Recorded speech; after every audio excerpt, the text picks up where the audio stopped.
Aux conséquences immédiates du changement climatique, la région Alo-Tchamangour est actuellement victime d'insuffisance de pluie et voit sa production de paddy diminuer par rapport à la saison dernière.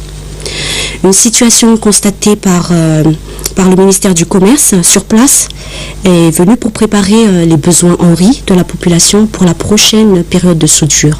Reportage de Riva Ravonarivo. La production du riz dans la région Alo-Tchamangour a diminué de moitié pour cette année, alors qu'Alo-Tchamangour est connu pour être le grenier de Madagascar. Le retard ainsi que l'insuffisance de la pluie est la cause de cette diminution. Selon les statistiques données par les responsables de la région, la production n'a atteint que 393 300 tonnes pour cette année, alors qu'elle a dépassé les 500 000 tonnes l'année dernière.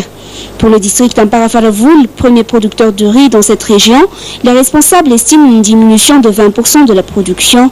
Ce sont les rizières situées près d'une source qui produisent le plus. Pour celles qui ont besoin de pluie, les cultivateurs n'ont récolté que 5 sacs par hectare. De l'autre côté, le prix du riz a connu une hausse par rapport à l'année dernière. Le prix du paddy est de 700 ariars le kilo et 900 ariars pour le riz.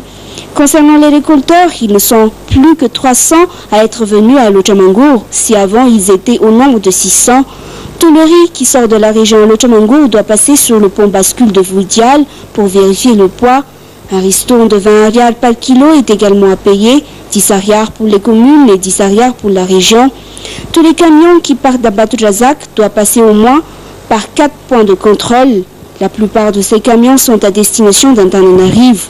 Notons que les Malagasy mangent plus de 2 800 000 tonnes de riz par an.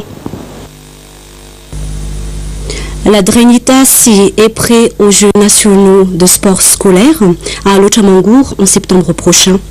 En athlétisme, plus de 3 sur les 9 sports collectifs rencontrés sont choisis par l'administration de la Drenitas pour le championnat national de sport scolaire. TVM Itasi, Alfred Angianand. Les 3 jours des Jeux régionaux du sport scolaire Drenitas effectués au chef-lieu de Maridjam sont clôturés la fin d'après-midi du dimanche dernier.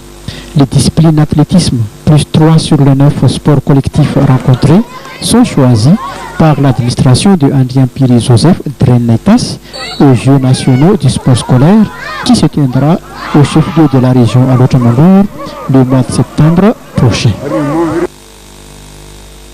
Passons maintenant à l'actualité internationale dans le monde en bref.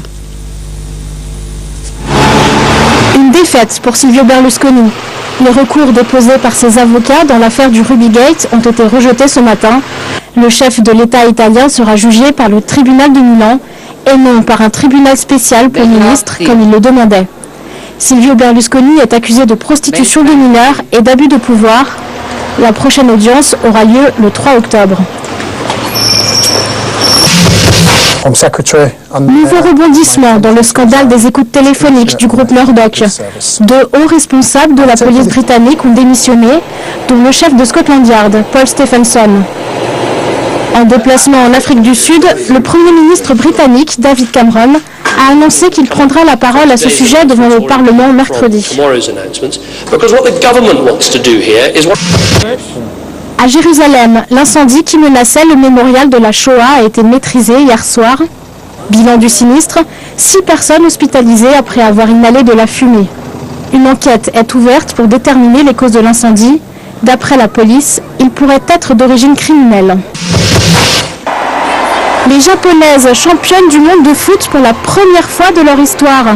À la surprise générale, l'équipe nippone a battu hier soir en Allemagne les Américaines, grandes favorites du tournoi. Après un match nul 2-2, les Japonaises ont remporté la séance de tir au but. Les rebelles libyens affirment contrôler le terminal pétrolier de Brega. Le gros des troupes pro-Kadhafi se serait retiré à l'ouest, vers Ras Lanouf, après avoir miné Brega. La bataille pour reprendre ce site stratégique aux forces loyalistes a été intense. Selon la rébellion, les combats ont fait danser en 15 morts et plus de 270 blessés. Décès en Afrique du Sud à 81 ans de Magnus Malan, l'un des piliers de l'apartheid. Ministre de la Défense sous le régime ségrégationniste, il a été poursuivi pour avoir implicitement approuvé le massacre de civils au KwaZulu en 1987. Mais il a fini par être acquitté. Toute sa vie, Magnus Malan a dénié tout droit politique aux Noirs. Jean Hélène a été assassiné il y a 8 ans, ici même, sur cette place d'Abidjan. En hommage aux journalistes français, ce lieu a été choisi cette année comme top départ du championnat cycliste ivoirien. Il a été abattu là et nous voulons montrer qu'on n'a pas le droit de tuer un journaliste. Nous voulions lui rendre hommage ce matin et nous allons essayer de faire comme ça tous les ans. 80 km de course et à l'arrivée, seulement 7 coureurs sur 24. Le vainqueur a dédié son trophée à la mémoire de Jean Hélène. Et c'est l'an prochain de gagner encore le trophée. Notre journal se termine. Merci de l'avoir suivi jusqu'à la fin. Bonne suite de programmes sur la TVM. Au revoir.